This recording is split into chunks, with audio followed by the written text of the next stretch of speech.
Even the best savers who are approaching retirement with what would be enough money often lose sleep wondering how they'll actually take income. Will their strategy work? Can they actually survive a downturn? Or they just keep moving the goalposts and delaying retirement, too scared to take the plunge. Well, in this video, we're going to show you the exact strategy we've been using here at Ironwood for over 25 years. The same approach that helped us through the dot-com bubble, 2008, and every crisis since. So you can finally get permission to stop worrying, flip the switch, and actually enjoy the wealth you've built. Because if you do things the old way, if you follow the mainstream advice, you'll be in for a rude awakening. One where following the herd can take you right off a cliff.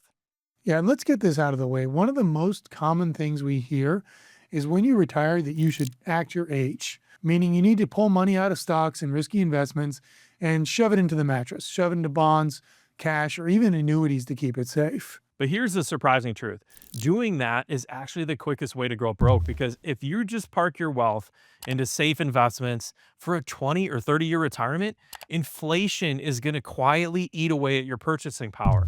So you're essentially guaranteeing yourself a massive pay cut right when you need that money the most. While cash and fixed income assets feel safe today, the bleed in your purchasing power is a real thing. If you go back 25 years, and you look at a $50,000 salary, that's like a $100,000 salary today. It's the same purchasing power. So what you need to do is have a psychological shift. You have to realize that even though you're retired, even though you've hit this endpoint that you've been working all your life for, you need your money to keep growing even after you stop working.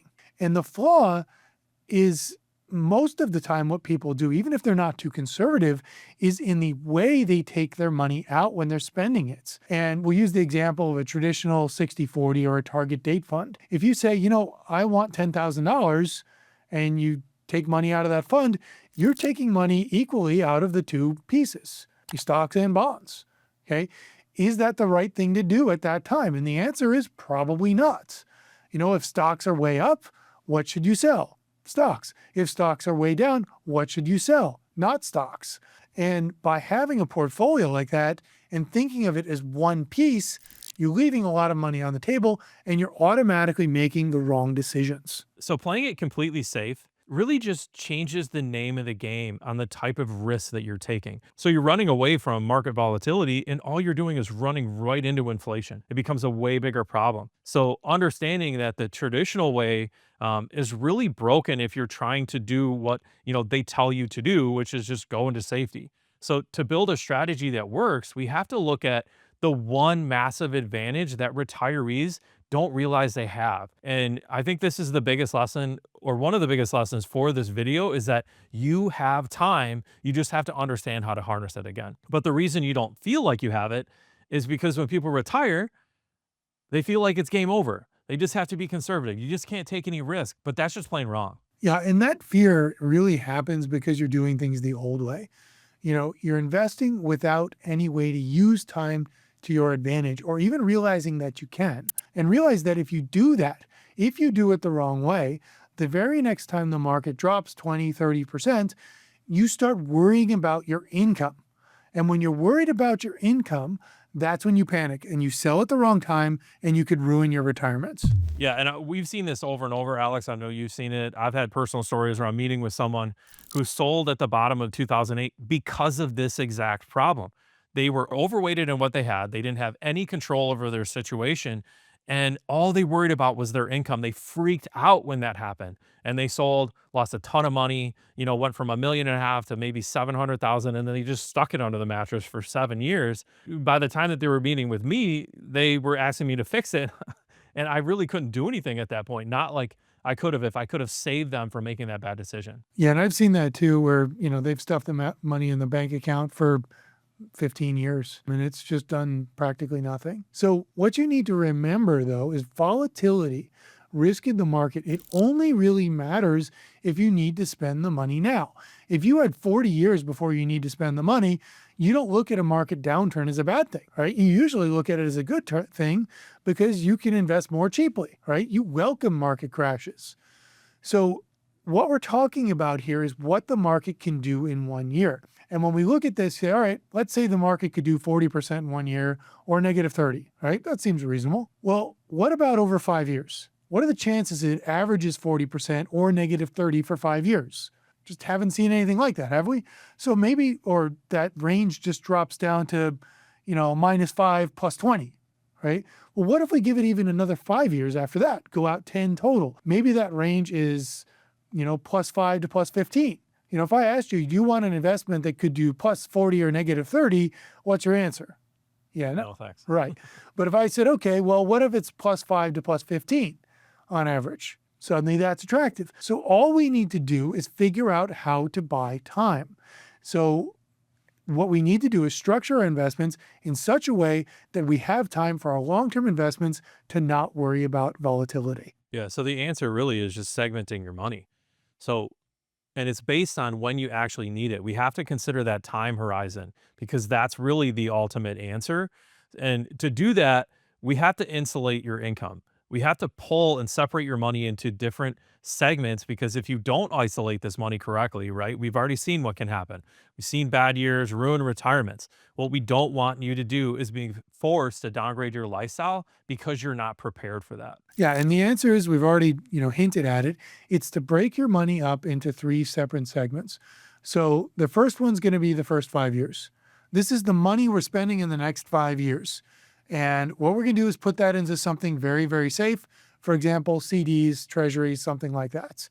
And we're going to spend that money down. It's going to have no market risk, no volatility. But what that does is it gives us income for 5 years without worrying about what the market does today, what it does tomorrow, what it does all over. And so now we have money that we don't need to touch until year 6. This is going to be our second pile of money, years 6 through 10. So this is money that we're going to spend over that 5-year period, but we don't touch it for 5 years first. So we can afford to be a little more aggressive with that. Not super aggressive, but something like a moderate portfolio, maybe stocks and bonds. And so we don't touch it for 5 years, and then we spend that money down over years 6 through 10. And what that's done is it's bought us 10 years for the rest of our money to not be touched. We don't need to spend any of that money for 10 years plus, and that allows us to be more aggressive and put it into a growth portfolio. All right, so I'm going to go through a quick example of how this would work with real numbers. And we use the example of $2 million portfolio, $80,000 a year is what we want to take out of it, and realize in the first 5 years, we're going to take $400,000 out, 80,000 times 5. So what do? We put $377,000 into CDs. In this example, I'm assuming 2% return on those CDs, nothing outrageous, right? And that money gets spent down to 0. Meanwhile, the second pile of money is growing. We've assumed 5% here. After the first 5 years, it gets dropped into that 2% pile. So we need less money right now in order to accomplish that 400,000 in years 6 through 10, or that 80,000 per year. That works out to right around $300,000 that we let grow for 5 years, and then we spend it down over the next 5 years. And what that does is it leaves us with the remaining amount of money, in this example, just over $1.3 million that we're not touching for 10 years plus. And just to make the math easy and simple, we use the rule of 72. 7.2% compounding means this money will double in 10 years. So 1.3 million turns into about 2.6, and boom, we just start over from there. So by carving out your first 5 years of income and safe investments, you've completely insulated your daily life from a market crash. You can go to dinner, you can, shop for food, you can pay all your bills. And then you have your midterm money, right? Slowly growing for that years 6 through 10. And then you have your long-term money. So you never have to sell when a stock is down. You never have to make those rash decisions. You have this solid foundation underneath you. But you're probably wondering what actually happens when the market goes on a massive run. What if it tanks? What do I do? Well, if your strategy is rigid, like most investors, you're either going to leave money on the table, especially during the good years, or you're going to find yourself exposed when things do go south. Just absolutely key with anything you do in retirement, it has to be flexible. You don't want to get into something like an annuity or an investment with surrender charges. You need something that you can adapt. I mean, if you think about a lot of these things that people buy when they retire, they're buying them for the next 30 years. I mean, to think about locking yourself into an investment that you can't change for the next 30 years just sounds ridiculous. Yeah, and just imagine the inflation we've had since COVID, the last thing you would have wanted to do during that time was have an inflexible investment that you couldn't adapt to that high inflationary environment. But if you're listening to this and you do want us to show you exactly how this blueprint could work for your situation, head over to talkwithironwood.com and click speak with a fiduciary. We can sit down, look at your numbers, and show you how to insulate your money so you can finally gain some control over your retirement. But the last key that we want to talk about next is how do we manage these segments over these market swings? What do we actually do when there's an up market or a down market? So I'm going to start with a down market because that's what this strategy is designed to protect against. And that is, okay, we set up our piles of money and we've got almost $400,000 sitting in the first 5 years and the market goes down. Well, what do we do? Exactly what we planned for. We spend $80,000 and the market still hasn't recovered. What do? We spend the next $80,000. Did we take a loss? No, it's in CDs, it's in treasuries. We design these things to mature when we want to spend them. And that can go on for several years and we're not worried about it. So let's say it's a 3-year downturn and then the market recovers and the market starts to go up. What do we do then? Well, we refill the first pile. So we take money out of stocks that have gone up and we put it back in case there's another market downturn, making sure that we have that buffer in case there's a problem. And the result is you end up having a 5-year period where you don't have to worry about the market going down. It has time to bounce back and you have control over what you sell and when you sell it. Okay. And again, the reason we have the second pile of money is in case we have a longer term downturn. That's money that's more in a moderate portfolio. It's got some ups and downs, but even in a 2008 scenario, we saw those recover after a couple of years, and that would have given us more time for that third pile of money to grow. And that's how you buy 10 years. So you have time for that long-term money to grow and protect yourself from inflation and replenish your money for the future. So this segmenting strategy, really what it does is it gives you permission to spend. And that's one of the biggest challenges for retirees is just being comfortable with finally pulling the trigger and being able to spend your money. And you can do that because you know your short-term income is completely insulated and your long-term wealth is still growing. You get that safety from the market drops, but you also get that protection from long-term inflation and the erosion of your spending power. So we just covered exactly how to protect your income, how to invest for retirement, and give yourself that permission to spend. But honestly, understanding the strategy and actually implementing it across all your 401ks, IRAs, and taxable accounts are two very different things.